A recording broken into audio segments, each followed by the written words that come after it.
المصري لكرة القدم أن النادي سيتقدم بتظلم إلى الاتحاد الدولي للعبة ضد العقوبات التي وقع عليه الاتحاد المصري، وذلك بسبب أحداث بورسعيد التي وقعت مطلع شهر فبراير الماضي وأسفرت عن مقتل أكثر من 70 مشجع وإصابة مئات منهم.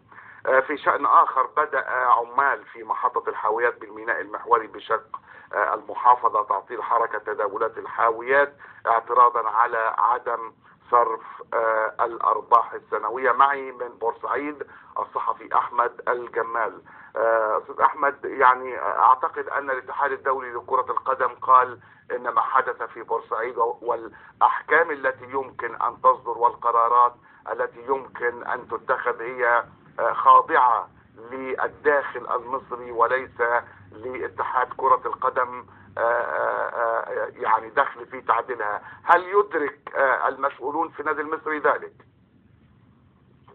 نعم، الزميل كارم يدركون ذلك، ولكن ياسر يحيى عضو اللجنة الخماسية لإدارة النادي المصري قال أنه سيتقدم خلال الساعات القليلة المقبلة بملف كامل من المستندات الذي يعد لتقديمه للفيفا.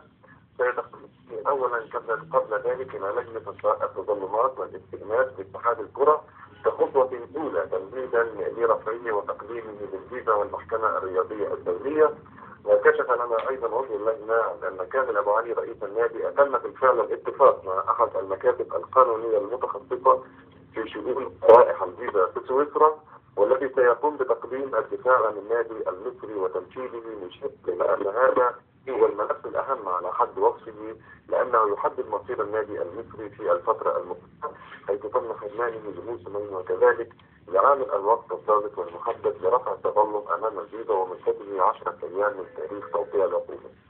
طيب استاذ احمد، بالنسبه لتعطيل حركه تداول الحاويات في الميناء المحوري، هل لا تزال الحركه معطله؟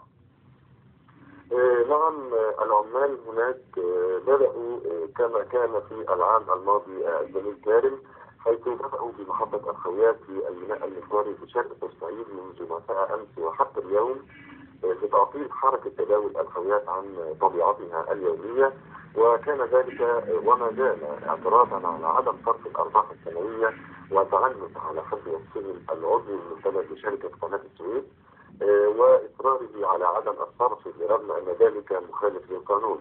وحذر العاملون من استمرار ما وصفوه بافتعال الأزمات مع العمال المصريين من قبل الإدارة الأجنبية لإثارتهم فيعترضوا للمطالبة بحقوقهم، فتثير هذه الأحداث الحدود العالمية وتؤثر على السفن المتعاملة مع الميناء.